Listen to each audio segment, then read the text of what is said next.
Mesdames, Messieurs, bonsoir. Amoureux du sport, je vous souhaite la bienvenue sur le plateau de la Grande Team. Ravi de vous retrouver pour notre rendez-vous sportif quotidien. Et bien sûr, avant de démarrer, je vous invite, s'il vous plaît, à suivre le sommaire. On y va. Pour son second numéro de la semaine, la Grande Team vous propose LGT News. Real de Madrid, le coup de gueule de Carlo Ancelotti. Ça fait le buzz. Éléphant, transféré en Turquie. Christopher Operi met-il en danger sa place? C'est la question au centre des discussions dans l'actu. Excellente soirée sportive en compagnie de Marie-Christine Begré et sa team.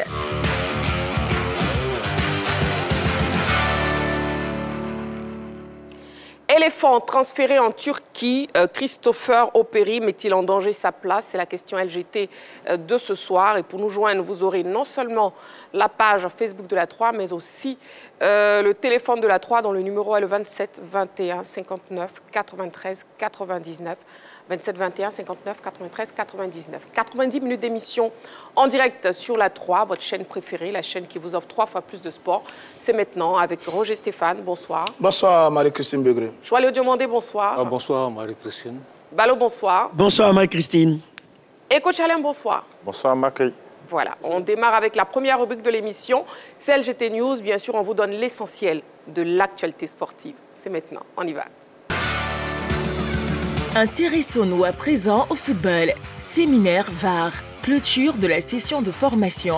La cérémonie de clôture du séminaire sur la VAR à l'endroit des arbitres fédéraux, des opérateurs et techniciens du système d'arbitrage avec assistance vidéo a eu lieu hier en présence du président de la Fédération ivoirienne de football, Yacine Idriss Diallo. C'était dans un hôtel de la place à Cocody Riviera. Une occasion qu'a saisi le patron de la Maison de Verre à Treichville pour traduire toute sa reconnaissance aux instructeurs de la CAF que sont Doué Noumandiez, Mohamed Kezaz et tous les techniciens qui ont animé cette activité. Aussi, Yacine Idriss Diallo a-t-il prodigué de précieux conseils aux arbitres fédéraux dans l'exercice de leurs fonctions pour une meilleure utilisation de cet outil révolutionnaire au football. La VAR est un outil d'aide à la décision. Le patron, c'est l'arbitre qui est sur le terrain. La VAR, avec les arbitres VAR, avec les opérateurs, avec les techniciens, sont là pour aider l'arbitre dans la décision. Maintenant que j'ai donné les moyens adéquats pour que vous soyez à ce niveau-là, j'attends des résultats.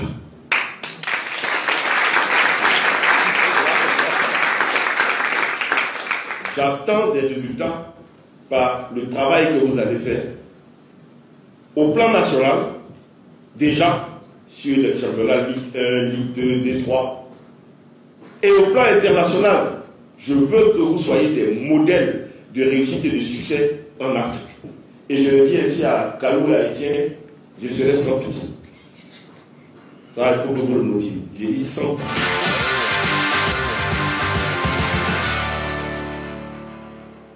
Et une autre information pour vous, amoureux du sport. CHAN 2024, la compétition reportée à août 2025. La Confédération africaine de football a ajourné le CHAN 2024 Kenya, Tanzanie, Ouganda, initialement prévu du 1er au 28 février prochain. C'est finalement en août que ce championnat d'Afrique des Nations aura lieu. Ce report est dû au retard des travaux des infrastructures sportives. Le tirage au sort du 15 janvier sera effectué comme annoncé et la date exacte de la tenue de ce CHAN sera connue en temps voulu, tel que libellé dans un communiqué de la CAF. Voilà. Donc, CHAN 2024, ajourné du 1er au 28 février prochain. Donc, c'était prévu du 1er au 28 février prochain. Mais c'est ajourné. Coach Alain. Oui, effectivement, c'est ajourné parce qu'il y a des difficultés au niveau des infrastructures et puis même au niveau de la qualification de certains pays. Donc, je pense que la CAF a jugé bon de reporter ce championnat pour permettre à certains pays de reprendre des qualifications de quelques matchs, 2 matchs pour elles. Et puis aussi, il y a des nations déjà qualifiées qui, ma foi, ont décidé de se retirer de ce champ-là pour un effectif qui n'est pas vraiment trop pléthorique parce qu'ils doivent jouer non seulement les éliminatoires du mondial, et puisque c'est avec les mêmes joueurs, je pense qu'il y a des nations qui ont envie de se retirer. Donc, au vu de tout cela, la CAF, pour être plus prudente, a préféré reporter le CHAN pendant le mois d'août et puis essayer de régler quelques problèmes avec certaines nations et puis pourquoi pas faire jouer le CHAN en août. Mais notre inquiétude est que, au vu de ce report, est-ce que ce championnat-là va exister dans le futur? Parce qu'il y a des nations qui commencent déjà à ne pas vouloir venir jouer ce championnat-là.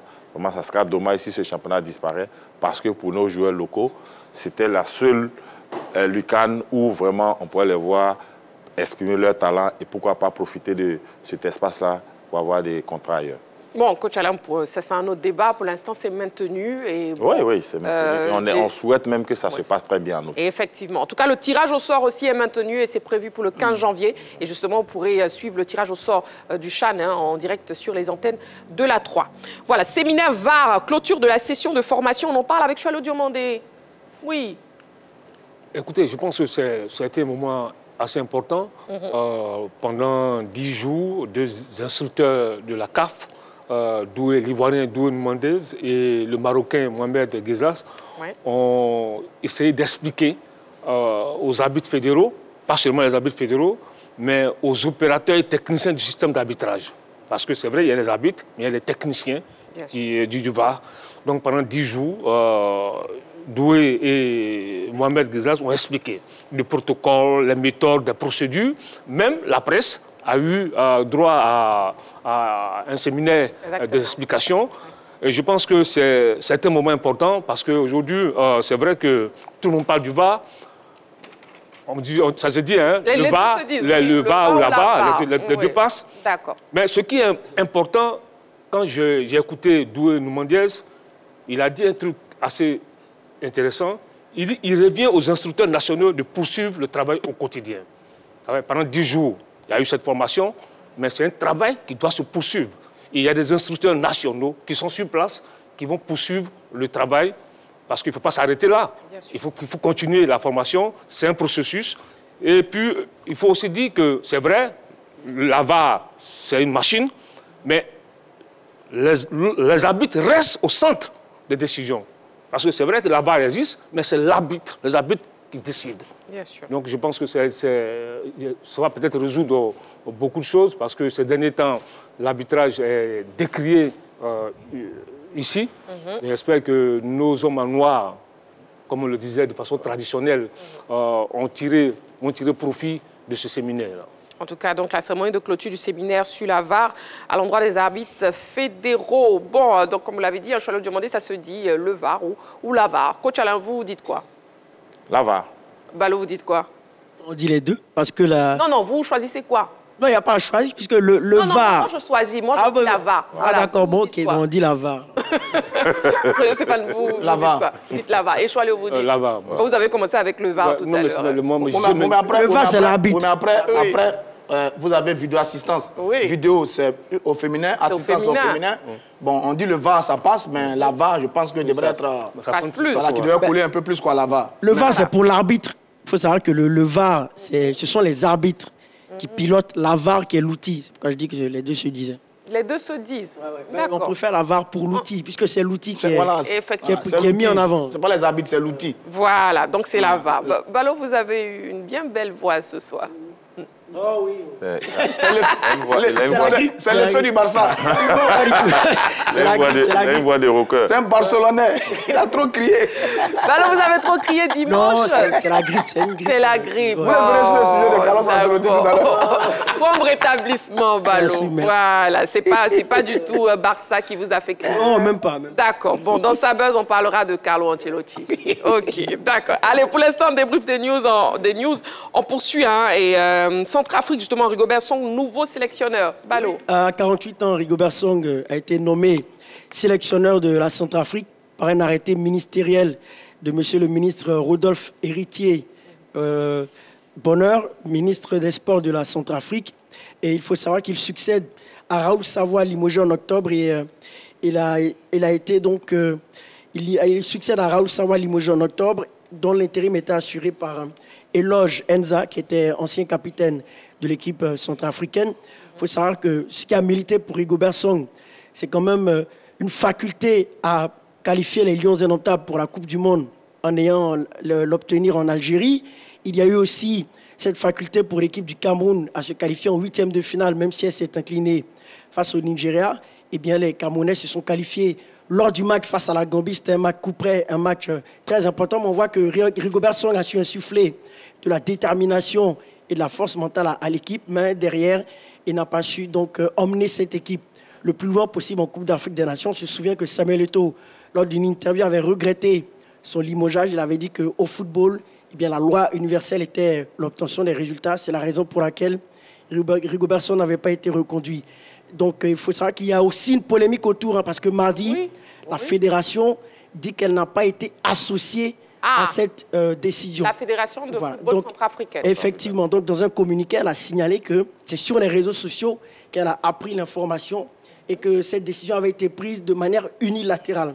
On a même le communiqué qui effectivement. Donc, dans ce communiqué, elle a rappelé que les nominations des membres de l'encadrement sont des droits et compétences réservés uniquement au comité exécutif des fédérations. Donc ça nous rappelle étrangement ce qui s'était passé au Cameroun, avec la nomination polémique de Marc Brice. Donc c'est sans doute un feuilleton dans une confrontation tutelle ministère des Sports et fédération sportive de football. Donc c'est regrettable aussi de voir à quel point deux entités ne devront pas se marcher sur les pieds. Se marchent sur les pieds et ça fait deux fois maintenant qu'on assiste à un tel scénario sur le continent et pour moi c'est regrettable. C'est regrettable. Donc voilà, le scénario qui s'est passé au Cameroun se poursuit en Centrafrique avec un autre lion indomptable. C'est-à-dire qu'après le génie des hommes au Cameroun, on est du côté de la Centrafrique. La Centrafrique aussi, hein, les deux se disent. Non, est-ce que les deux se disent? Ah oui, j'ai parcouru les documents, le ou là, les deux se disent. Donc le Centrafrique, le génie des hommes aussi, ça signale ce côté-ci. Bon, alors, ce que j'ai pu voir, je ne sais pas comment cette affaire va finir, parce que quand même, c'est après une rencontre entre le ministre des Sports et le chef de l'État, je dis bien et le chef de l'État, que Rigobert Song a été nommé à la tête de la Fédération centrafricaine de football. Sa mission, c'est qualifier le pays pour la CAN 2027 et la Coupe du Monde 2026. Après consultation du ministre et du chef de l'État. On était le lundi 13.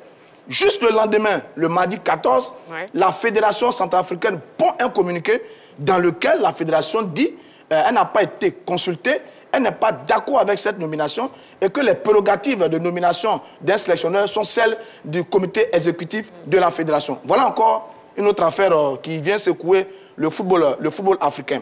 On a vu ça au Cameroun, on a vu comment les clans, ministères, fédérations, avec notre cher Samuel Eto'o fils, se sont battus par rapport à Marc Brice. Il y a eu cette affaire de 2 encadrements techniques, etc. etc. Aujourd'hui, on est dans un autre pays, de l'Afrique centrale encore, qui lui aussi se signale de façon particulière, singulière, nauséabonde, sur une affaire de sélectionneur. Moi, ça me dérange un peu. Ça me dérange parce que je ne sais pas qu'est-ce qui empêche un ministre de vouloir nommer un sélectionneur et consulter la fédération. Qu'est-ce que ça coûte? Je ne sais vraiment pas. Qu'est-ce que ça coûte? Bon, j'apprends qu'on sort d'une longue crise là-bas, du côté de ce pays-ci. Est-ce que c'est cette fraction qu'il y a entre fédération et ministère? Je n'en sais rien.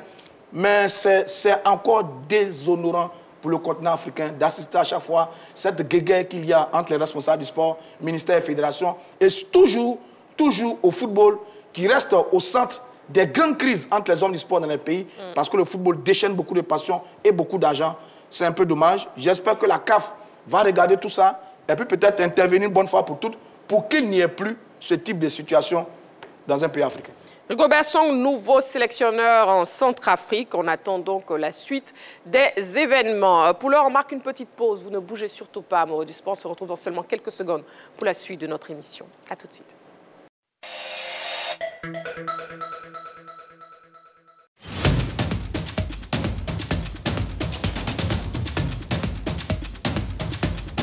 Le championnat d'Afrique des Nations 2024 arrive à grands pas.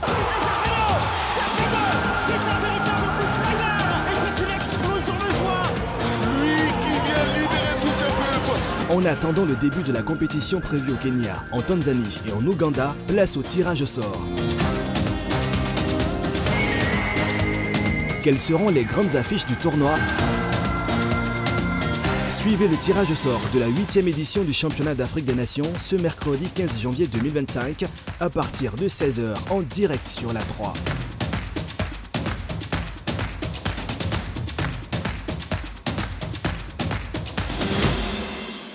La 3, nous offrons 3 fois plus de sport. Nous sommes de retour sur le plateau de la Grande Team, toujours en direct. Nous sommes en direct ce soir jusqu'à 22 h, comme tous les soirs, du lundi au vendredi, de 20 h 30 à 22 h. Vous suivez bien sûr votre émission La Grande Team. Voilà, et nous passons à ce qui crée le buzz sur la planète sportive. C'est maintenant dans sa buzz.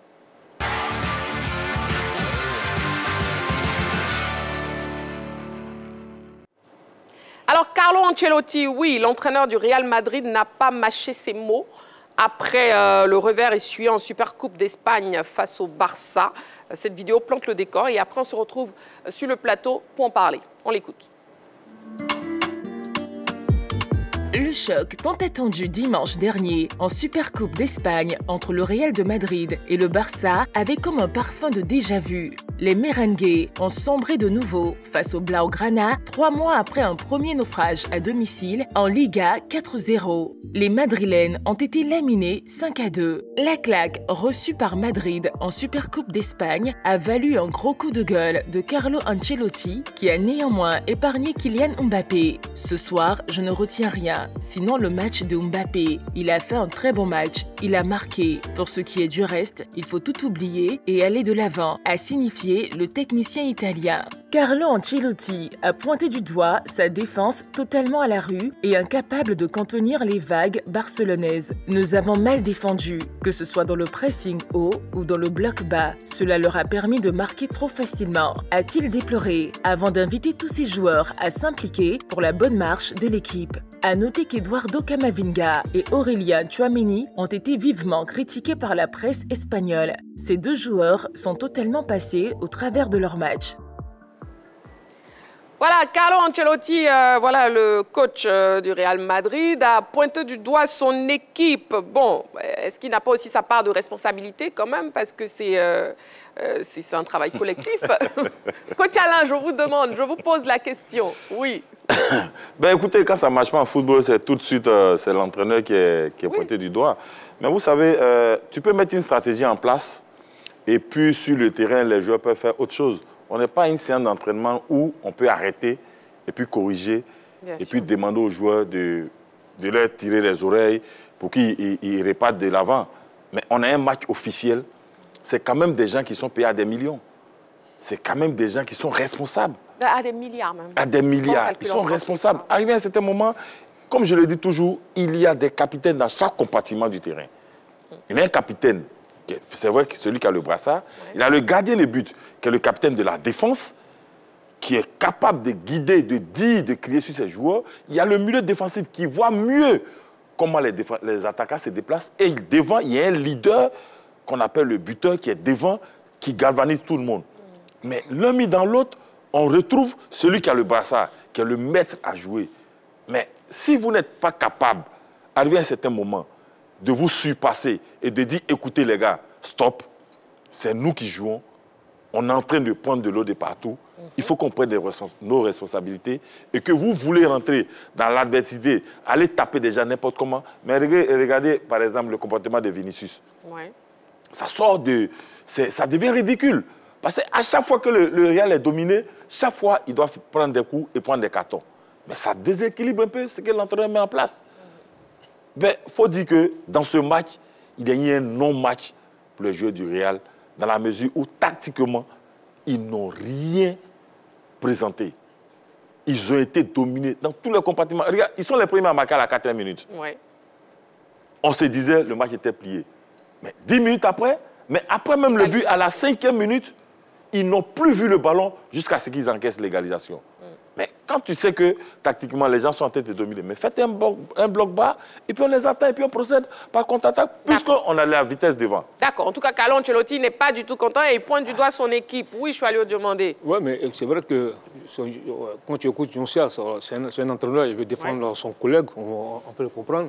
Parce que là, lui-même tout à l'heure, il le dit, il parle de tactique, il parle de bloc bas. Oui. Mais quand on parle de tactique, on parle de bloc bas, c'est le rôle. C'est l'entraîneur qui met en place la tactique, c'est l'entraîneur qui organise tout ce bloc-là. Mais il faut dire que il a une grosse part de responsabilité. Parce que c'est lui qui a dessiné son équipe, c'est lui qui a fait le choix de ses joueurs, c'est lui qui a placé Chouameni en défense centrale. On a vu une défense qui a étalé beaucoup de lacunes face à cette équipe de Barcelone. Au milieu de terrain, pendant 90 minutes, ils ont été bouffés. Le milieu de terrain qui était à la rue, Kamambiga, on ne l'a pas vu. Valverde, on ne l'a pas vu. Bellingham, qui devait créer, organiser le jeu, on ne l'a pas vu. Mais quand tu vois que en termes de possession, on savait que Barcelone allait avoir le ballon, mais qu'est-ce que tu fais? Tactiquement, il n'a pas pesé lourd. Donc je pense que, pour moi, il a une grosse part de responsabilité. 78 jours après le 4-0, il prend un 5-2. Mais là, il me dit qu'il n'a pas tiré sans doute les leçons du 4-0. Ah, et c'est bien dommage. En tout cas, voyons déjà ce qu'il a dit par rapport à sa défense. Les propos de Carlo Ancelotti sur sa défense. Nous avons mal défendu, que ce soit dans le pressing haut ou dans le bloc bas. Cela leur a permis de marquer trop facilement. Voilà, donc il reconnaît justement les soucis au niveau de la défense, Balo. Oui, ben moi je suis d'accord avec Choalio, parce que c'est lui qui a aligné sa défense. Et la plus grosse erreur qu'il a commis dans cette rencontre, c'est la titularisation, c'est le fait d'avoir aligné Aurélien Tchouaméni en défense centrale. La plupart des buts du Barça arrivent très souvent sur des erreurs à la fois d'Aurélien Tchouaméni ou de Lucas Vazquez, mais surtout d'Aurélien Tchouaméni sur le premier but où Lamine Yamal l'efface facilement. Normalement, quand on défend, il s'agit d'emmener le joueur qui arrive sur son mauvais pied. Il faut savoir que Lamine Yamal est gaucher, il a la possibilité de l'emmener sur le côté droit, mais là, il le laisse carrément repiquer dans l'axe sur son côté gauche, ce qui expose derrière son gardien à ce ballon bien enroulé. On voit d'ailleurs le but, regardez, il est complètement dépassé. Ce n'est pas un défenseur de métier, c'est un milieu de terrain. Et là, pour moi, le fait d'avoir recomposé sa défense de manière hasardeuse face à une équipe qui a de grands attaquants comme Lewandowski, comme Rafinha, qui sait tenir le ballon, qui est une équipe assez technique, pour moi, il a failli sur le fait de mettre Aurélien Tchouaméni en défense. Et en plus, en milieu de terrain, il n'avait pas des milieux capables de rivaliser techniquement avec des joueurs comme Pedri. Là, il a fait rentrer Dani Ceballos vers la fin du match, mais c'était un remplacement tardif. Mais c'est dire qu'il est pour moi responsable à 1000% de cette défaite-là, parce que c'est lui qui a aligné les défenseurs qui se sont mal comportés. La question oui, Roger Stéphane. Est-ce que c'est la première fois que Tchouaméni joue défense centrale au Real de Madrid? Voilà. C'est pas vrai. Tchouaméni a très souvent joué défense centrale. Mais il ne s'en sortait pas. Non, attendez, parce que quand vous regardez le 11 type du Real de Madrid, c'est le 11 type du Real de Madrid. Qui a gagné la finale avant. C'est le 11 type du Real de Madrid. Vous avez Courtois, Mendy, Tchouaméni, Rudiger, au milieu de terrain, Camavinga, Valverde, Jude, Rodrigo, Vinicius, Mbappé. C'est le 11 type du Real de Madrid. Tchouaméni a déjà joué défense centrale, il a bien joué par moment, même si ce n'est pas son poste de prédilection parce que c'était un milieu de terrain, mais il a très souvent joué à ce poste, il n'a pas été mauvais. Moi, la seule force noire de l'équipe du Real de Madrid, c'était Vazquez, le latéral droit, qui à mon avis n'avait pas le niveau de l'ensemble de l'équipe. Mais si Tchouaméni, dans l'axe central, n'a pas bien joué, au milieu de terrain, qui a bien joué? Qu'est-ce qu'il a fait, Jude Bellingham? Qu'est-ce qu'il a fait, Camavinga? Il a provoqué un penalty stupide. Qu'est-ce qu'il a fait, Valverde, comme à son habitude? Sur le front de l'attaque, en dehors de Mbappé qui s'est battu un peu, qu'est-ce qu'il a fait, Vinicius? Il n'a placé aucune fausse. Rodrigo en dehors de son coup franc.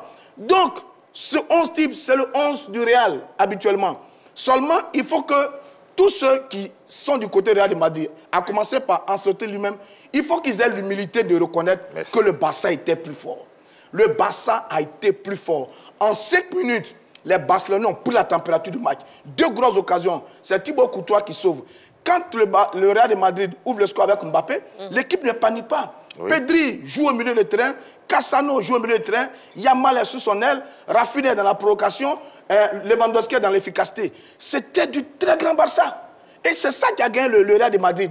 Parce que le Barça a fait déjouer justement individuellement toutes les grosses machines du Real de Madrid. C'est ça la vérité. Ce n'est pas une affaire de l'équipe, machin. Il y a une équipe qui était très forte, qui était dans son match, tactiquement, individuellement, intelligemment. D'ailleurs, à la fin du match, les Barcelonais s'amusaient. Ils étaient réduits à 10, mais ils s'amusaient. S'ils n'étaient pas réduits à 10, ils auraient gagné le Real Madrid au moins 7 buts. Donc, bon, c'est le Barça. C'est le Barça qui a été le plus fort. Oui, mais justement, quand tu dis ça, on est d'accord que le Barça a bien joué, mais Tchouaméni, tu ne le mets pas. Quand il perd bon comme Las Palmas, il perd bon comme Retafe, mais en face, il y a Yamal, il y a Lewandowski, il y a Rafinha. C'est un trio infernal. Et le gars, aujourd'hui, quoi qu'on dise, il n'était pas dans le coup. Ça, c'est clair et net. Quand tu regardes, il était quasiment à la rue. Et toutes les actions, quand tu regardes un peu le but de Yamal, mais il est responsable. Il faut le dire tout net. Au milieu de terrain, le Real n'a pas existé au milieu de terrain. Ils ont été bouffés. Oui, mais ils ont été bouffés au milieu de terrain. Ça, c'est clair et net. Donc, qu'est-ce que l'entraîneur, qu'est-ce qu'il a fait, Ancelotti, qu'est-ce qu'il a fait? Tu sais qu'au milieu de terrain, pendant la première période, tu as été bouffé. Qu'est-ce qu'il a fait? Il n'a rien fait. C'est vrai que le Barça était bon, mais lui, il n'a pas répondu aussi. Je vous donne une action. D'accord, donc excusez-moi, messieurs, on va avancer, ce n'est pas un débat, s'il vous plaît. En tout cas, pour vous, pour Choualo Diomandé, surtout, Carlo Ancelotti a une grosse part de responsabilité. Bon, nous avons aussi déjà Carlo qui a épargné Mbappé. Voilà, il s'en prend à l'équipe, sauf Mbappé. Lors d'une émission sur RMC, Daniel Riolo, journaliste chroniqueur, est revenu sur le cas Vinicius Junior. Voici ce qu'il dit du joueur brésilien. On s'intéresse maintenant au cas Vinicius Junior. Vinicius, très honnêtement, ok depuis le début de la saison, parce que c'est un gars qui est au-dessus, il a fait une poignée de bons matchs, mais franchement...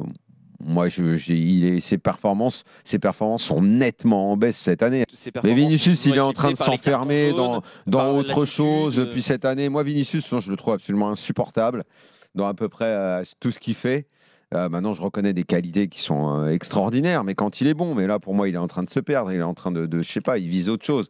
Il n'y a pas un match où il pète pas un plomb. Je suis sûr que Vinicius est dans sa dernière année. Je pense que tout Madrid et Florentino Pérez en ont soupé de son caractère et que le Real va faire une peut-être année de transition. Ils peuvent être champions, hein, tu me diras, ce qui ne sera pas du tout une transition. Mais en tout cas, dans l'effectif, je vois un peu une année de transition et peut-être une sorte de reconstruction de pas mal de choses. Alors, coach Alain, que dire des propos justement du journaliste sur Vinicius? Oui, mais tout à l'heure, j'ai parlé du comportement de Vinicius. Oui. Depuis un certain moment, même malgré la finale qu'il gagne contre la dernière finale de la Supercoupe qu'il gagne. Oui, Coupe intercontinentale. Intercontinentale, qu'il gagne. Mais il a eu ce même comportement. C'est ça. Il a eu le même comportement. Depuis un certain moment, je pense qu'il a commencé ce comportement depuis qu'il a perdu le Ballon d'Or. Pour moi. Parce que depuis là, cette frustration, il ne fait que remettre ça en cause sur le terrain. Mais c'est dommage pour un joueur de cette qualité que chaque match important, tu vas prendre un carton jaune, tu vas faire déjouer ton équipe. Mais c'est dommage, c'est dommage. Et je pense que le journaliste a raison. Parce que depuis un certain moment, Vinicius est perdu. Il est perdu. Soit il n'arrive pas à rentrer vite dans le match, soit il prend des coups, il prend des cartons inutiles. Il est même allé plonger sur le gardien de but. Mais attends, ce n'est pas le même Vinicius. Qu'est-ce qu'il a au juste? Ou bien il a envie, on ne le reconnaît plus, ou bien il a envie de partir du Real. Parce qu'il y a un certain Mbappé qui est arrivé. Ben, peut-être que ça s'explique là. Bon, ça, c'est une autre interrogation. Moi, je trouve que c'est exagéré. Dans le fond de sa pensée, à quelque chose qui est juste, c'est que Vinicius est moins décisif cette année dans les grands moments par rapport à l'année passée. Mais là où je le trouve quand même extrême, c'est le fait de dire que il est complètement, parce qu'on entend parler, il est complètement médiocre, il est complètement nul. C'est faux. Parce que même sur la rencontre d'hier, on oublie que Rodrigo Gauche a touché un poteau sur un centre de Vinicius. Et sur la première période, sur la contre-attaque du but de Kylian Mbappé, Vinicius aussi est aussi impliqué dans cette contre-attaque. Donc, dire que Vinicius a gardé ses qualités. Mais c'est clair qu'il est en légère baisse de régime, mais ça ne veut pas dire que, voilà, pour emprunter les mots qu'il a un peu utilisés, voilà, il est inexistant, c'est quelqu'un peut-être qui va quitter le Real. Je pense que Riolo en a fait un peu trop, même si sur certains aspects, il n'a pas tort. Très bien. Bon, maintenant le Barça. Oui, le Barça. Roger Stéphane l'a dit tout à l'heure, le Barça qui était plus fort donc dimanche soir face au Real Madrid. Les Barcelonais qui étaient visiblement heureux. Donc on voit ces images, justement, avec ces images de joie de Barça. Donc révivons déjà les actions de but de ce Barça-Real Madrid en finale de la Supercoupe d'Espagne. Voilà, Barça, Real Madrid avec la victoire, justement, du Barça. Et ça crée le buzz, surtout la grosse colère de Carlo Ancelotti. Et nous, on marque une petite pause. Oui, parce que dans quelques secondes, on lancera le débat avec l'actu.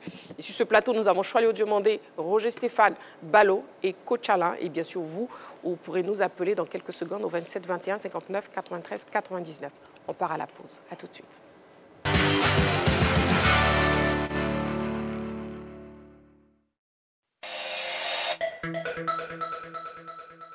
Battu par le Giraffe lors de la 5e journée de la Coupe de la Confédération CAF, la SEC n'a pas encore dit adieu à la qualification pour les quarts de finale, mais n'est plus maître de son destin. Voyez, et oui, la tête est magnifique, Razak. Benzema était cadenassé, il faut de l'expérience, il faut des joueurs qui sont touchés dans leur orgueil. Pour les Mimos, la qualification passe par une victoire au stade Félix Houphouët-Boigny lors de la 6e journée face aux Autruches et un faux pas du Giraffe. L'espoir est permis. C'est un but XXL par sa finition. Tapoundé qui montre qu'il est un grand attaquant quand il est bien trouvé. 6e journée de la Coupe de la Confédération CAF. À cette Mimosa de Côte d'Ivoire, au Rapa United du Botswana. À suivre ce dimanche 19 janvier 2025 à 19h en direct sur la 3. Prise d'antenne 18h30. La 3, nous offrons 3 fois plus de sport. Allez, c'est là tous et bienvenue dans l'heure des tchatcheurs et merci de votre confiance. Messieurs, installez-vous confortablement le temps de cette chaude d'empoignade. Mais ils doivent aller gagner. Ils doivent aller prendre 3 points en déplacement. À chaque jour suffit sa peine, monsieur Choalio. C'est ça le football. À la recherche de sensations footballistiques autour d'un débat, ne cherchez plus. L'heure des tchatcheurs, le débat sportif par excellence, déroule le tapis rouge pour des débats encore plus fun. Tu emploies le mot parce qu'il faut les employer. Plus chaud bouillant et plus critique. Quand tu es un compétiteur, tu ne te laisses pas marcher dessus. Je suis désolé. On peut tout me raconter, mais il n'y a pas photo. Sinon, parce que tu es champion d'Afrique, que c'est fini, tu es titulaire à part entière. L'heure des tchatcheurs n'a jamais été aussi envoûtante comme cette saison. Monsieur Massagourou, le roi final, c'est le football en déplacement et à la maison. Ah donc tu n'aimes pas les finales, monsieur Choalio? Non, non, c'est parce que mais je pense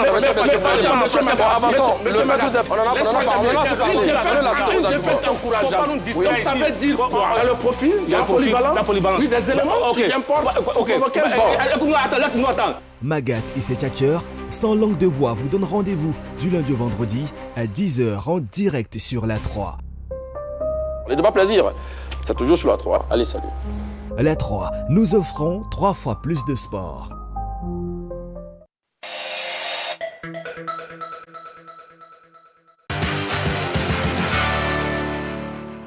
Nous sommes de retour sur le plateau de la Grande Team. Nous avons un tchatcheur sur le plateau de la Grande Team. Choalio Diomandé, vous allez bien? Bonsoir. Bon, tout en douceur ici. Hein. Ouais. N'est-ce pas? Il demande, monsieur, les Real, c'est déjà fini. C'est déjà terminé. Vous faites un sujet en 45 minutes. Nous, on a beaucoup de sujets ici. Nous, on a plusieurs sujets pour 1h30 d'émission. Donc bon, on a fini, on avance sur notre sujet. Voilà. Donc je sais que vous avez déjà des arguments. Donc gardez les autres arguments pour les autres sujets. Ça va, Choalio? Ça va. Voilà. Et puis s'il vous plaît, n'attaquez pas les membres de la team ce soir. Un peu en douceur. Ils sont pas habitués à ça. Ballot a déjà mal à la gorge. On ne veut pas aller vers là-bas. C'est préférable, non? Bon. Voilà. Allez, nous sommes en direct sur la 3 et vous suivez la Grande Team. Voilà, de 20h30 à 22h, du lundi au vendredi sur la 3. Et la question LGT, éléphant transféré en Turquie, Christopher Operi met-il en danger sa place? C'est la question LGT, on passe à l'actu. On y va.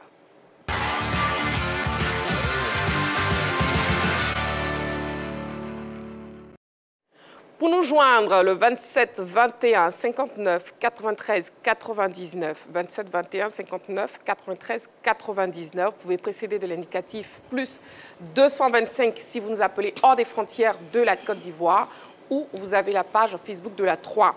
Titulaire indiscutable avec le Havre et l'équipe nationale de Côte d'Ivoire, Christopher Operi a choisi de sortir de sa zone de confort en signant en Turquie. début janvier 2025. Avec ce transfert, ne met-il pas en danger son statut en sélection? Bon, ce sujet préparé par la rédaction plante le décor. On regarde.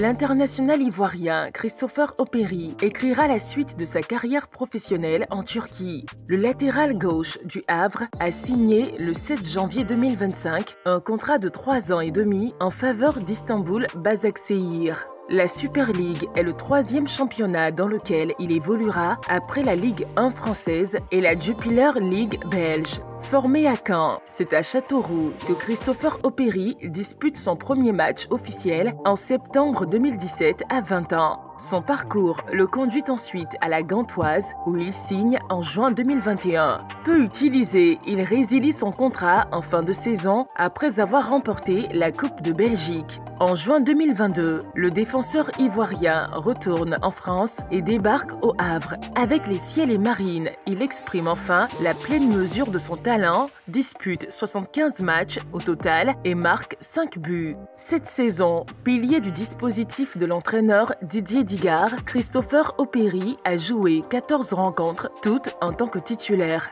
Ces belles performances ont attiré l'attention du staff technique de l'équipe nationale de Côte d'Ivoire. Présélectionné pour la CAN 2023, il n'est finalement pas du groupe champion d'Afrique. Cependant, en juin 2024, le sélectionneur Emers Faye lui offre l'opportunité d'honorer sa première cape avec les éléphants face au Gabon dans le cadre des éliminatoires de la Coupe du Monde 2026. Depuis lors, il n'a plus quitté le groupe et s'est imposé comme le premier choix au poste de latéral gauche. Au-delà de ses prestations, la méforme de l'habituel titulaire Ghislain Conan a favorisé l'ascension de Christopher Opéry en sélection. Bien installé en club et en équipe nationale, son départ pour la Turquie au mercato d'hiver est donc apparu comme une surprise pour bien des observateurs. Hormis l'évidente motivation financière, des interrogations subsistent sur la pertinence du choix sportif. En effet, le risque de difficulté d'adaptation et de manque de jeu à Başakşehir l'expose à une remise en cause de son statut chez les éléphants. Quand on sait que des jeunes comme Clément Akpa frappent fortement à la porte de la sélection, Christopher Opéry ne met-il pas en danger sa place?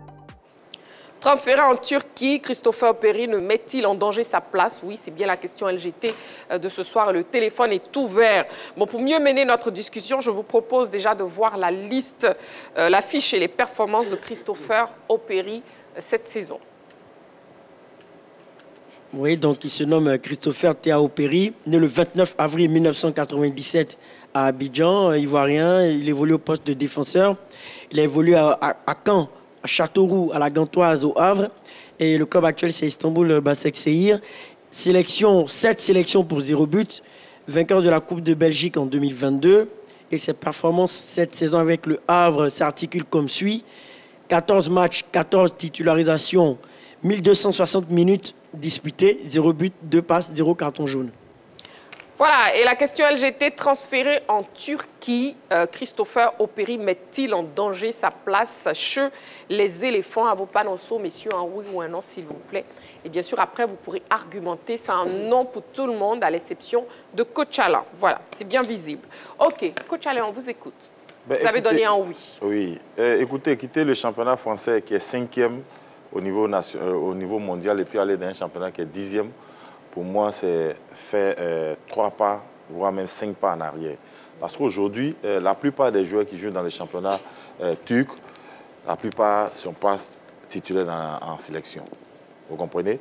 Et puis aujourd'hui, c'est véritablement après le départ de Ghislain, oui. C'est véritablement notre latéral gauche. Aujourd'hui, il part en Turquie, il va laisser la place aux jeunes de U23 qui va venir s'armer, devenir titulaire du championnat français et puis venir lui raviser cette place. Peut-être que c'est un choix financier. Vous voulez parler de Clément Akpa? Clément Akpa. Okay. Mais pour moi, sur le plan sportif, vraiment, il n'a pas fait un très bon choix. Pour vous, ce n'est pas un bon choix? Non, ce n'est pas un bon choix. Il aurait dû partir peut-être en Italie ou bien dans un autre pays. Mais pour moi, la Turquie, c'est un niveau plus bas pour lui. Pour sa qualité et puis pour ce qu'il apporte au Havre. Il aurait pu signer dans un gros club en Ligue 1. Mais pourquoi aller s'enfermer là-bas pour moi? D'accord, ok. Donc pour vous, ce n'est pas du tout un bon choix sportif pour lui. Voilà. Et surtout, vous pensez qu'il n'aura pas énormément de temps de jeu. Oui, il n'aura pas énormément de temps de jeu. D'accord, bon, c'est les premiers arguments de coach Alain. Transféré en Turquie, Christopher Operi met-il en danger sa place? C'est plutôt un non pour Choaleo Diomandé. Ouais, je dis non, parce que, vous savez, il va jouer. Il va jouer. Attends, le coach d'Istanbul le voulait. Il va jouer, il aura un temps de jeu. S'il est performant, il va venir en sélection, il sera appelé en sélection. S'il est performant en sélection, il sera toujours titulaire. Puisqu'aujourd'hui, Ghislain n'est pas là. Ghislain est à la recherche. Sans club. Il a pour concurrent Hassan Kamara. Hassan Kamara qui joue à Udinese, qui a 15 matchs, 1 but, 2 passes décisives. Ensuite, Akpa Clément qui joue à Auxerre, qui a 16 matchs, 0 but, 0 passes décisives. Donc je pense que pour moi, le problème ne se pose pas. Parce qu'on a vu par le passé des joueurs qui ont évolué en Turquie, mais qui étaient performants en sélection. Ce n'est pas le fait de jouer en Turquie qui va faire de lui, qui va perdre sa valeur. Le problème, il faut qu'il joue, il faut qu'il soit performant et qu'il répète cette gamme-là en sélection. Et puis, on a vu, il y a des exemples qui sont là. Vincent Boubacar, il a joué à Besiktas. Il a remporté la CAN 2017 avec le Cameroun. On a vu Boneja qui jouait même au Qatar, qui a marqué le but victorieux de l'Algérie en finale contre le Sénégal à la CAN 2019. Zokora Didier, il a joué en Turquie, il a joué en sélection. Et Bou Emmanuel. Mas Gradel, oui, et Bou Emmanuel, Didier Drogba, Serge Aurier. Les exemples sont légion. Moi, je pense que pour moi, il n'y a pas, je ne suis pas inquiet pour lui. D'accord, vous n'êtes pas du tout inquiet. Voyons l'avis de notre appelant, Monsieur Kofi Mathieu. Il nous appelle de bateau. Bonsoir, Monsieur Kofi Mathieu. Oui, bonsoir, la toute puissante Christine. Bienvenue sur le plateau de la grande team. Merci beaucoup. Je salue tous les membres de la team. Merci. Bonsoir, monsieur. Voilà, on vous écoute, Monsieur Kofi Mathieu. Transféré en Turquie, Christopher Operi met-il sa place en danger chez les éléphants? Bon, je crois qu'il met pas sa place en danger. Oui, c'est vrai que tout est dans la confiance que son entraîneur va lui faire. Ouais. Avant de signer, si son entraîneur a vu en lui des qualités pour qu'il soit titulaire pendant les matchs, il n'y a pas de raison qu'il garde sa place en équipe nationale. Parce que le nom d'un championnat ou bien le nom du pays où le joueur joue, apparemment n'est pas trop important dans le choix d'un joueur en équipe nationale. On a pris la Coupe d'Afrique des Nations. Nous sommes d'ailleurs champions en titre, avec plusieurs joueurs qui jouent en Arabie Saoudite, qui est un championnat très en dessous du championnat turc. Ghislain Collin, qui est un des meilleurs joueurs de l'équipe nationale, à mon avis, là, il a joué tous les matchs. Il était en Arabie Saoudite quand on a pris la Coupe d'Afrique. Donc, moi, je crois que tout va de sa performance là-bas et puis de son utilisation par son entraîneur. D'accord. S'il est régulier, qu'il est en forme, il garde toutes ses compétences, il n'y a pas de raison qu'il ne joue pas en équipe nationale. Donc, moi, je crois qu'il n'est pas sa place en péril. D'accord, ok. C'est bien noté. Ouais. Merci beaucoup, Monsieur Kofi Mathieu. Merci bien et puis bonne émission. Merci, merci à vous. Voilà, transféré en Turquie, Christopher Operi met-il en danger sa place chez les éléphants? C'est un nom pour M. Kofi Mathieu qui nous appelait donc de bateau. Oui, Roger Stéphane. Mais je suis parfaitement d'accord avec M. Kofi Mathieu. Il a repris d'ailleurs mon argumentaire. Parce qu'a priori, sa place en sélection n'est pas en danger. Vous ne venez pas en sélection quand vous n'avez pas de club, quand vous ne jouez pas, quand vous n'êtes pas performant. À partir du moment où il signe dans un club, la Turquie, c'est le 10e championnat européen. Qui est peut-être mieux coté que des championnats comme ceux de l'Arabie Saoudite. On a des joueurs en Arabie Saoudite, Kessié, Seko, Ghislain Konan et autres, Serjan Michael, qui sont titulaires en sélection nationale. Donc il n'y a pas de raison que Operi ait des difficultés à être titularisé en jouant du côté de la Turquie. Il n'y a pas de lien véritablement. Il a signé dans un championnat qui est intéressant. Il peut, s'il joue, s'il est performant, s'il est titulaire, il va évidemment garder sa place en sélection. Par contre, c'est le choix sportif qui m'embête. Ah. Voilà, le choix sportif m'embête un peu quand même.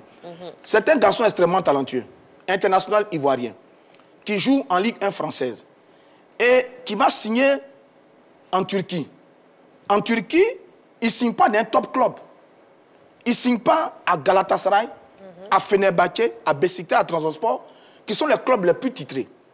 Il a signé à Başakşehir, c'est un club d'Istanbul, qui a un titre de champion, c'était en 2020. En ce moment, ils sont 7e du championnat. Donc, il n'a pas signé dans un club qui, à mon avis, ressemble à sa qualité de jeu. Je ne sais vraiment pas quels sont les éléments qui ont plaidé en faveur de Başakşehir, j'en parlais peut-être tout à l'heure, mais le club ne me plaît pas trop. Après, la Turquie aussi a une très mauvaise réputation en ce moment. Pas moins une très mauvaise réputation en Turquie. Les salaires sont souvent pas payés.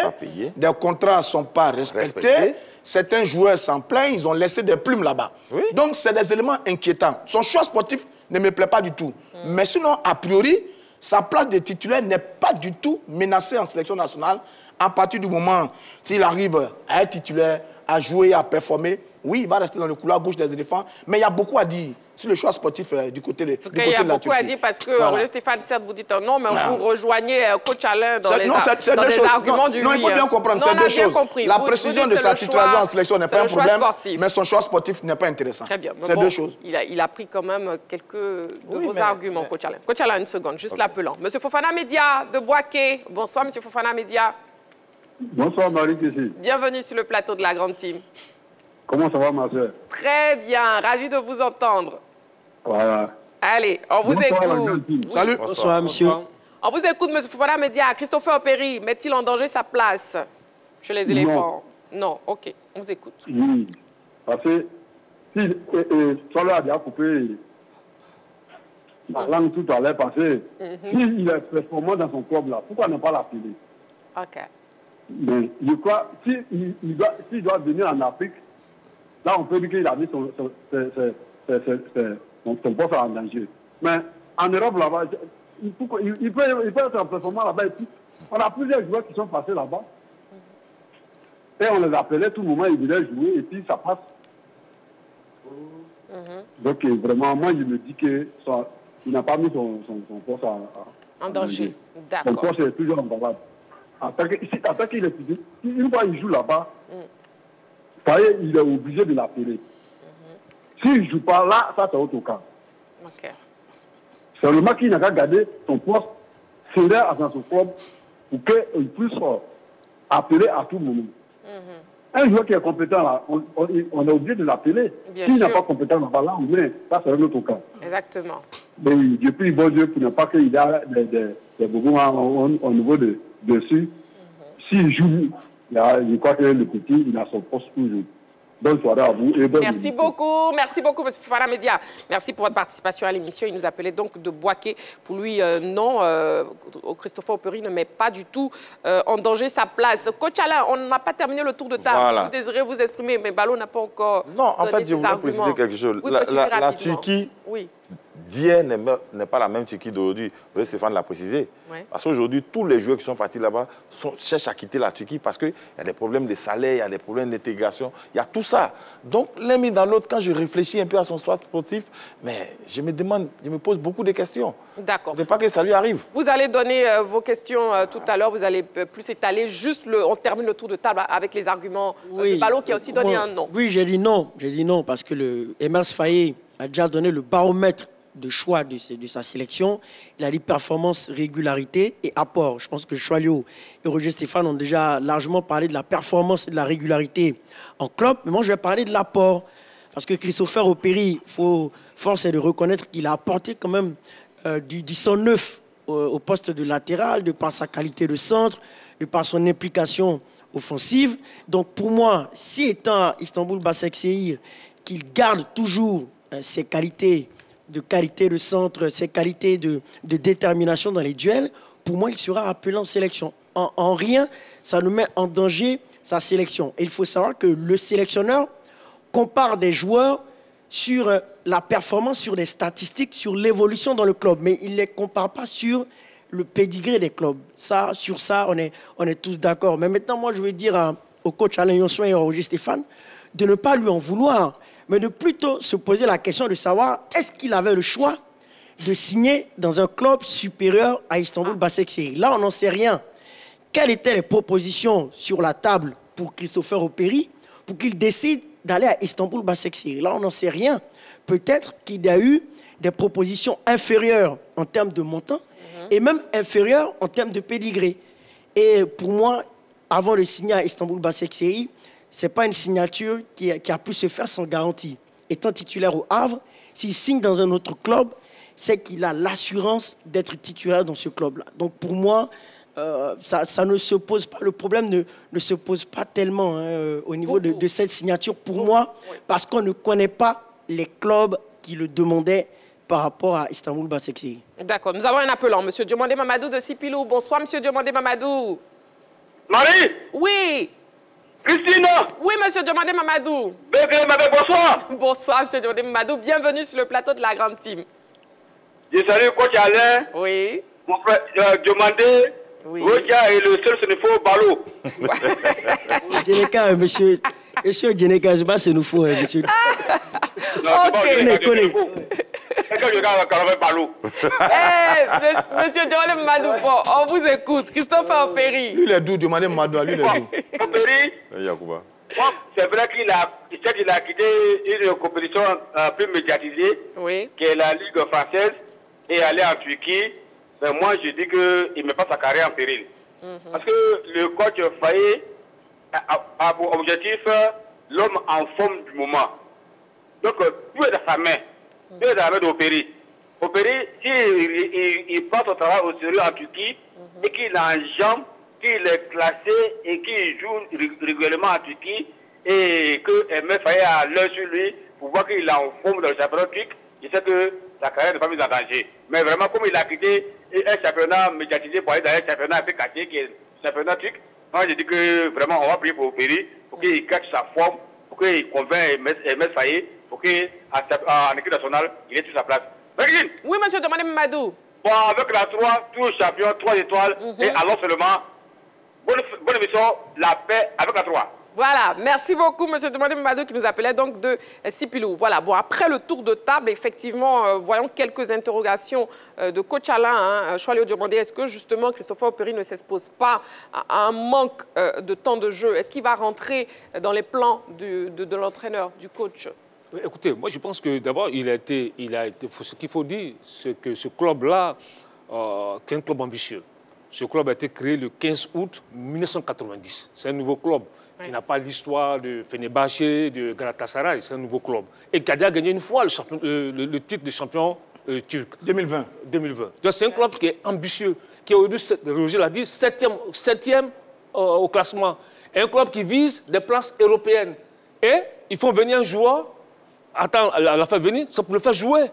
Et moi je pense que, c'est vrai qu'il a parlé des clubs turcs souvent qui ne payent pas. Mais c'est pas tous les clubs turcs qui ne payent pas les joueurs. Même en Europe, il y a des clubs qui ont des difficultés à payer les joueurs, on n'en parle pas beaucoup. C'est pour la Turquie, on voit. Mais une chose est certaine, en venant là-bas, il sait, il était au courant de tout. S'il a décidé de partir, c'est qu'il a eu les garanties. Et moi, je pense que c'est un garçon qui a 27 ans, qui s'engage dans une telle aventure. Il a dû prendre toutes les garanties pour pouvoir jouer. On lui a donné l'assurance qu'il va jouer. Et il sait très bien qu'il y a le challenge là, de la Coupe d'Afrique. Il y a les éliminatoires de la Coupe du Monde. Et il est aujourd'hui, Ghislain n'est pas là, il est titulaire de l'équipe nationale. Il ne va pas prendre le risque d'aller dans un club où il ne va pas jouer. Ça, c'est clair. C'est-à-dire que, voilà, moi, je dis que sa place en sélection n'est pas en danger. Oui, vous l'avez dit. Et puis, d'ailleurs, je pense que c'est l'entraîneur qui le voulait. Mais je pense que sa signature à Başakşehir est stratégique. J'ai l'impression qu'il a fui le Havre pour aller se réfugier quelque part pour servir de transition. Pourquoi je dis ça? Il est arrivé au Havre en 2022. Il a été champion de la Ligue 2 en 2023, l'équipe du Havre. Cette année, le Havre est 17e du championnat de Ligue 1. Avant-dernier, donc relégable. L'équipe est relégable. Ils ont 13 défaites en 17 matchs. En décembre, ils ont été battus à domicile par Strasbourg 3-0. Ça a provoqué une crise. Les supporters se sont levés, ils ont protesté, ils ont interpellé les dirigeants. Donc, c'est un club qui, à mon avis, est en crise en ce moment, l'équipe du Havre, qui est relégable. Okay. Est-ce qu'il allait prendre le risque de rester au Havre pour retourner en Ligue 2? Ou alors, il faudrait trouver une stratégie pour quitter ce club qui est légèrement en crise pour aller chercher une solution transitoire. Je pense que c'est peut-être ça qui peut expliquer qu'il soit allé du côté de la Turquie, à Başakşehir, qui est un modeste, un club assez intéressant, qui peut lui permettre de faire une bonne saison et revenir, plutôt que d'aller en Ligue 2. Que c'est une solution transitoire. Voilà, je suis dans les spéculations, plutôt que de rester au Havre pour aller en Ligue 2, parce que le Havre, si vous avez le classement des champions de France en ce moment, le Havre est en train d'aller en Ligue 2. Deuxième élément, il a 27 ans. Il a 27 ans. Il a signé pour 4 millions d'euros. C'est pas mal quand même, pour servir de tremplin. Donc, je pense qu'il y a peut-être ces éléments-là qu'il a regardés, parce que le mercato qu'on a en ce moment, il vient de finir. Le prochain, c'est en fin de saison. Si vous allez en Ligue 2, vous perdez un peu de la cote, etc. Donc, il y a peut-être, je dis peut-être, ces éléments-là qui ont plaidé un peu pour son départ du côté de la Turquie. Mais bon, on est dans l'expectative. Le mercato qui finit le 1er février. Hein, mais comprenez aussi les interrogations de coach Alain. Oui. Déjà, on a eu le cas de Zaha, justement, qui était en Turquie. Et l'aventure, c'est pas bien terminée. Zaha, c'est un cas particulier. Moi, mon problème, c'est que même malgré que le Havre était en difficulté, il était sur la tablette des clubs de la Ligue 1 française. Parce qu'il fait partie des meilleurs latéraux gauche du championnat français. Moi, c'est ça mon inquiétude. Ce n'est pas l'équipe nationale mon inquiétude, c'est lui, sa progression, et puis où il va partir pour vraiment jouir de son talent. C'est ça mon inquiétude. Vous pensez que le championnat de Turquie ne pourrait pas améliorer avec ce que lui, il nous montre en championnat français, son niveau de jeu, oui. Vraiment, pour moi, si partant en Espagne, il allait devenir encore 2 fois plus meilleur. D'accord. Vous aurez préféré qu'il se dirige vers le championnat espagnol. D'accord. Oui, Balo. Oui, moi, c'est juste revenir sur le fait que coach Alain Johnson disait qu'il était sur les tablettes de clubs de Ligue 1. Mais qu'est-ce que ces clubs ont proposé concrètement? Là, on n'en sait rien. Peut-être qu'ils n'ont rien proposé d'intéressant et de concret à Christopher Operi. Donc, je veux dire que, pour moi, s'il a décidé d'aller à Istanbul Başakşehir, c'est tout en connaissance de cause. Et surtout, je peux le dire que je pense que tout joueur, dans son principe de carrière, veut de la visibilité, veut un bon tremplin. Donc, pour moi, s'il a choisi d'aller en Turquie, pour moi, c'est parce qu'il n'a pas eu de propositions intéressantes venant de clubs supérieurs. Pour moi, ça me paraît logique, parce qu'aucun joueur au monde ne veut se tirer une balle dans le pied. Donc, s'il a décidé d'y aller, c'est parce qu'il n'avait pas meilleure proposition. Et pour moi, j'estime qu'il est conscient qu'en étant titulaire, il y a la possibilité, pourquoi pas, de toujours, en tout cas, performer. Parce que vous savez que Istanbul Başakşehir est un club aussi capable d'accrocher l'Europe. Parce qu'il y a les gros de Turquie, Galatasaray, Fenerbahçe, oui. Mais derrière, il y a des clubs de milieu de tableau. Et les clubs de milieu de tableau sont capables d'aller chercher des Ligues Europa Conférence et éventuellement des Ligues des Champions. Pour moi, c'est peut-être son calcul pour espérer exister et accrocher encore une place en sélection. Oui, je vais le demander. Oui, mais c'est vrai, parce que le Havre ne peut pas jouer une place, comme Roger l'a dit tout à l'heure, ils sont dans les profondeurs du classement en Ligue 1. Ils ont perdu lourdement face à Marseille. Ah oui, hein? Ouais, ils sont en difficulté. Ils sont en difficulté, c'est compliqué. Mais là, comme je le disais tout à l'heure, c'est un club, Istanbul, c'est un club ambitieux. C'est un nouveau club. Un nouveau club. Un nouveau club qui est né en 90. Donc vous voyez que c'est vrai, je comprends l'inquiétude. Il aurait voulu qu'il signe à Villarreal, etc. À Betis. Mais tu n'as pas de garantie qu'il ne signe pas à Villarreal ou je ne sais pas où tu seras titulaire. Lui, il va dans un club où il a eu qu'on appelle la garantie d'être titulaire, de jouer. Parce qu'il ne faut pas oublier une chose. Nous sommes à une année très stratégique. Il y a les éliminatoires de la Coupe du Monde. Il y a la CAN qui va débuter le 21 décembre jusqu'au 18 janvier 2026. Donc tous les joueurs ont envie de participer à ces deux compétitions-là. Donc tu ne peux pas prendre le risque d'aller dans un club où tu ne vas pas jouer. Donc là, il a dit, Faye est focus là-dessus. Seuls les joueurs qui seront titulaires, qui auront un temps de jeu important, seront appelés en sélection. Donc il ne peut pas aller se griller. Il sait ce qui se passe.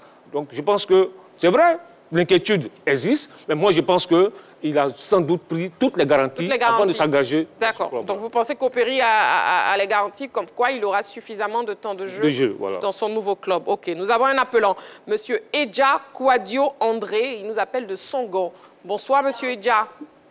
Oui, bonsoir ami. Bonsoir Monsieur Edja. Oui, bonsoir madame. Bienvenue sur le plateau de la Grande Team. Merci. Voilà, on vous écoute. Christopher Operi met-il en danger sa place avec les éléphants? Il faut dire que Christopher il n'a même pas sa place même à la sélection ivoirienne même. Parce que je ne vois pas le jeu qu'il fait. Oui. D'accord. Allez-y, poursuivez. Oui, parce que quand je pense que Ofori, il occupe la place même de Justin Courant. Pourtant, je ne vois même pas le jeu qu'il fait à l'équipe nationale. Il veut partir, il part. D'accord. Parce qu'il sait que dans cette année, il n'a pas sa place même à l'équipe nationale. Voilà pourquoi il essaie de partir. C'est pas comme si on le chasse, hein? On ne le chasse pas. Voilà. D'accord. Il sait qu'il n'a pas sa place même encore. Il a perdu sa place à l'équipe nationale. D'accord, c'est bien, à quel moment? C'est bien noté, monsieur Edja Kwadio André. Merci beaucoup. Vous nous appelez donc de Songo. Bon, transféré en Turquie, Christopher Operi met-il en danger sa place? Et écoutons l'avis du public sportif ivoirien. On y va. Sa place ne serait pas en danger parce que c'est un joueur qui est déjà compétitif. S'il change de championnat, je pense que c'est le haut niveau. S'il atteint toujours le haut niveau et puis croit en lui, en ses chances, en ses capacités, je pense qu'il ne va pas perdre sa place en équipe nationale. Non, non, non. C'est un bon choix. Parce que là, il sera titulaire. Parce que là-bas, les championnats n'étaient pas trop haut niveau. Donc, il sera titulaire et puis il sera plus fort. Non, moi, je ne pense pas. Je ne pense pas parce qu'en matière de sport, c'est la performance qu'on recherche. Qu'il soit dans l'ancien club ou le nouveau club, qu'il soit performant seulement, il serait toujours appelé. Moi, c'est ce que je pense. Il ne met pas sa place en danger. Parce que quitter en France pour aller en Turquie, c'est le même jeu, c'est le même football. C'est à lui de prouver. Mais moi, j'ai confiance en lui qu'il va prouver. Donc, il ne peut pas perdre sa place en Côte d'Ivoire. Voilà, transféré en Turquie, Christopher Operi met-il en danger sa place, l'avis du public ivoirien, public sportif ivoirien? Oui, coach Alain. Son style de jeu, moi, vraiment, avec... le style de jeu de Christopher Operi. Christopher Operi, oui. Vraiment, ça, avec la Turquie, avec le style que la Turquie pratique, ça me dérange un peu. Ah bon? Oui, parce qu'il a un style de jeu... il peut s'adapter facilement en Espagne, même en Italie, il peut s'en sortir. Dans n'importe quel championnat, même en Angleterre où on pense que le championnat est difficile, il peut s'en sortir. Mais je pense qu'avec sa qualité qu'il a, pour moi, la Turquie ne va pas le valoriser. Moi, ça, c'est mon avis personnel. Parce qu'il a tellement de qualité. C'est un joueur sobre, technique. Il est très intelligent dans tout ce qu'il fait. Il sait à quel moment il faut accélérer. Il sait à quel moment il faut garder. J'espère bien qu'il va s'imposer là-bas. Et puis, comme Maurice Stéphane l'a dit, peut-être que ça sera un tremplin pour lui. Peut-être. Ça sera un tremplin pour lui. Et puis, à partir de là, il peut rebondir dans un gros championnat. D'accord. Donc, même avec les arguments de Choilio, vous n'êtes pas rassuré. J'espère bien avec les arguments de Choilio, vous n'êtes pas rassuré. Vous maintenez votre... Oui, non, je maintiens. J'espère bien que ça sera un tremplin pour lui. Et puis, il va rebondir dans un gros championnat. Alors, sur la sélection, à son poste de latéral gauche, qui on a en ce moment? On a Ghislain Kona. Ghislain Kona n'a pas de club. Non, on a peut-être... Non, attendez, Ghislain Kona n'a pas de club en ce moment. Oui. Donc, il est un peu mis de côté. On a Hassan Kamara, qui n'a jamais réussi à s'imposer dans ce couloir gauche des éléphants de Côte d'Ivoire. Oui. On a Chester, qui est champion d'Afrique, c'est ça? Non. Mais qui n'a pas, lui aussi, réussi à prendre ce couloir, qui ne s'est pas imposé. Il reste un garçon, c'est Akpa Clément. Le jeune latéral gauche d'Auxerre, qui fait une très belle saison, qui est intéressant. Avec le U23, c'est un très bon garçon qui lui peut venir. Mais pour l'instant, c'est Christopher Operi qui est bien le patron du couloir gauche. Oui, il n'a pas encore perdu sa place de titulaire. En tout cas, Fermed ne l'a pas encore dit. Tous ces autres concurrents, certains sont en baisse, d'autres sont sans club. L'autre est un petit qui sera peut-être dans son sillage. Donc, pour l'instant, le véritable patron, à moins qu'on le trouve un autre, c'est Christopher Operi dans le poste de latéral gauche. Donc, il n'est pas encore en danger dans ce couloir.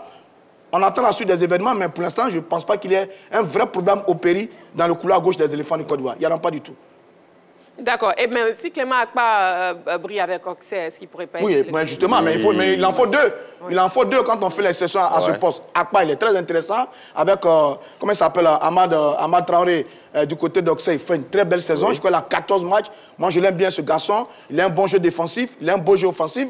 J'ai souvent appelé d'un grand vœu qu'il vienne en sélection. C'est peut-être l'occasion pour lui de venir, pour accompagner Christopher Operi dans la sélection. Maintenant, les deux vont être mis en concurrence. Celui qui est le plus performant va prendre le rôle, mais pour l'instant, celui qui tient les codes, c'est bien Christopher Operi, sans oublier évidemment le jeune brillant Akpa Clément.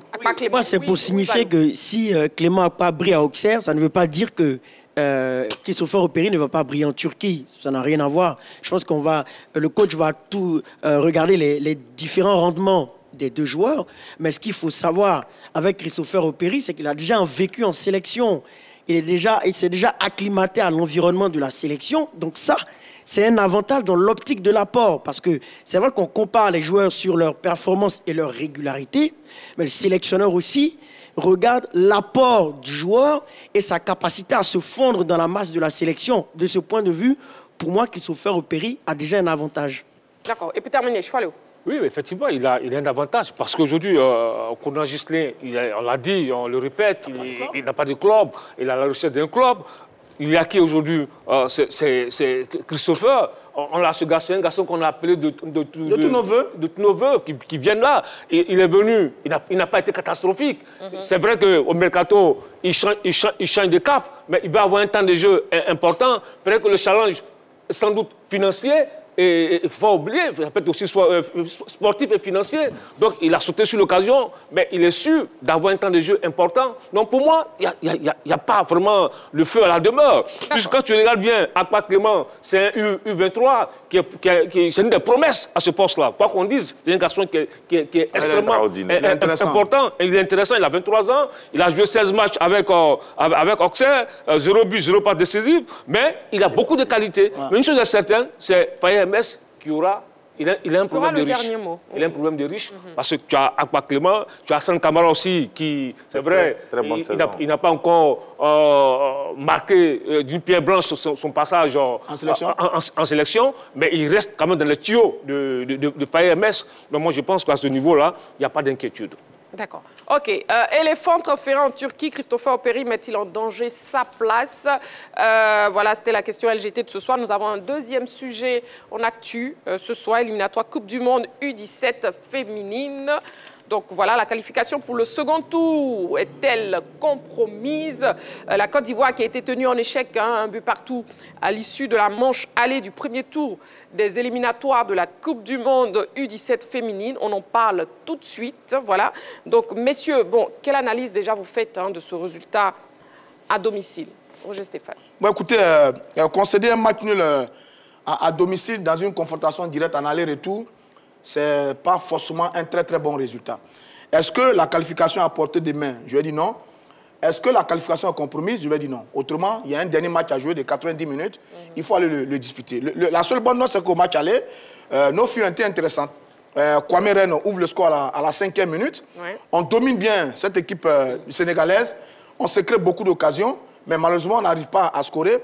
Et puis, dans les derniers instants du match, je crois que c'est Kumba, à la 90e minute, qui égalise pour les Lionceaux du Sénégal et qui finalement arrache le match un but partout. Donc sur ce résultat, non, ce n'est pas un très bon résultat. Maintenant, les jeunes filles, je parlais avec Adelaide... Les Lioncelles, autant pour moi. Je parlais cette amie avec le sélectionneur de l'équipe qui me disait que bon, c'était un peu un saut dans le connu.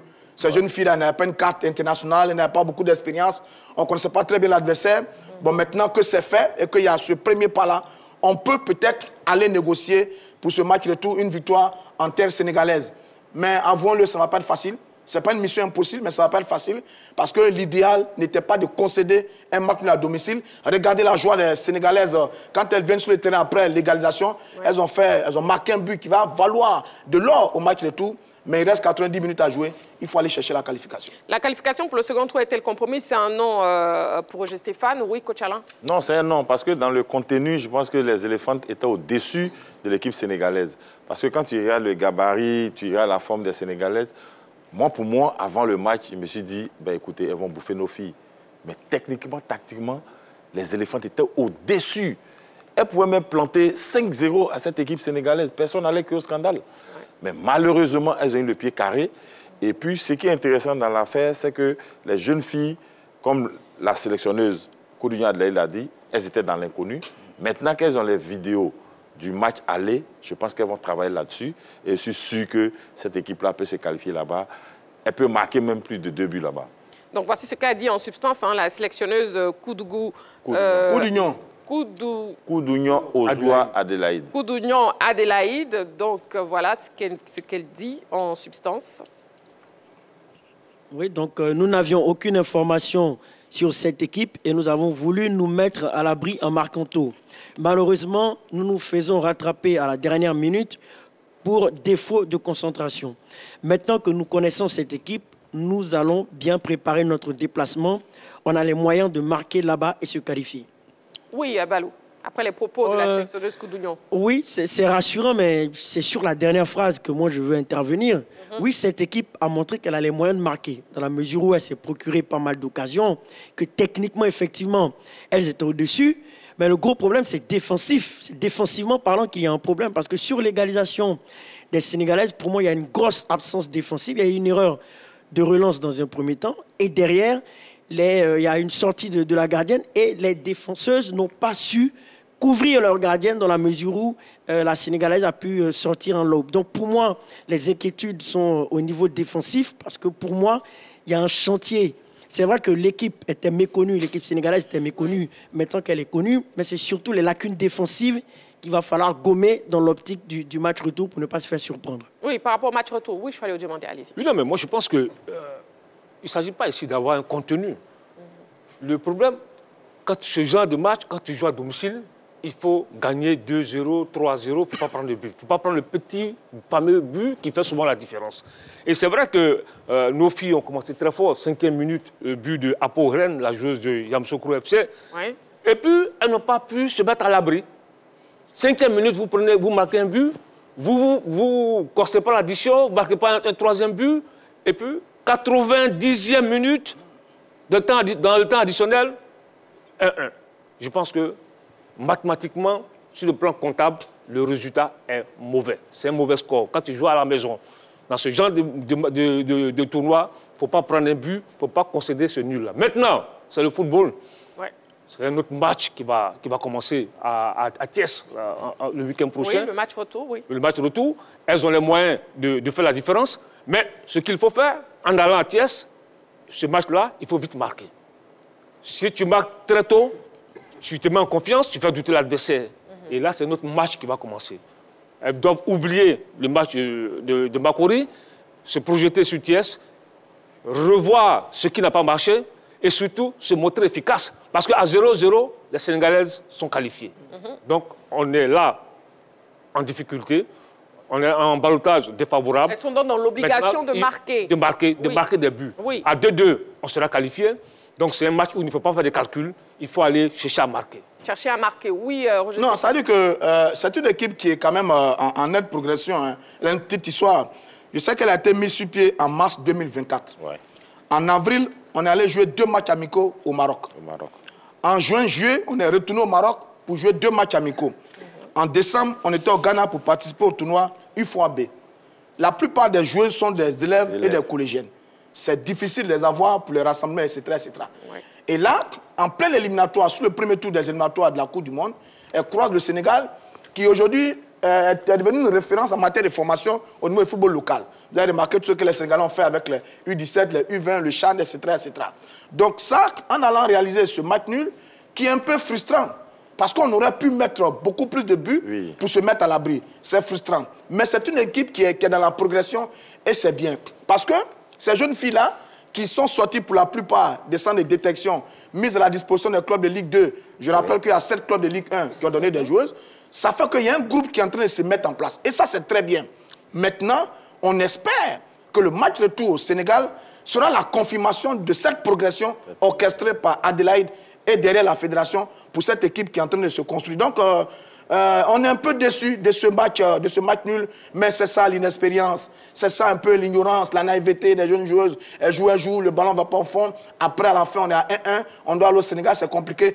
Après, j'espère que... J'ai vu là le président Koné de la fédération dans les vestiaires en train de parler aux jeunes filles. J'espère que lui, tout le staff vont trouver les mots qu'il faut, la motivation qu'il faut pour accompagner nos filles du côté du Sénégal et revenir avec la qualification. Ça ne va pas être facile, il ne faut pas se le cacher, mais il va falloir les jouer crânement pour revenir avec la qualification. En tout cas, Roger Stéphane, comme vous le dites, parlons justement de la stratégie de la Fédération ivoirienne de football pour développer le football féminin. Vous pensez que la Fédération est sur la bonne voie? Bon, elle fait de l'effort. Vous savez, il y a quelques années, le football féminin n'avait pas un véritable visage. Aujourd'hui, on a un championnat de Ligue 1, je crois qu'on a un championnat de Ligue 2. On a augmenté les subventions des clubs qui sont passés à 10 millions par an, ce qui était de 2,5 millions par le passé. Il y a des efforts qui sont faits. Là, on vient de mettre sur place cette équipe de U17 chez les dames.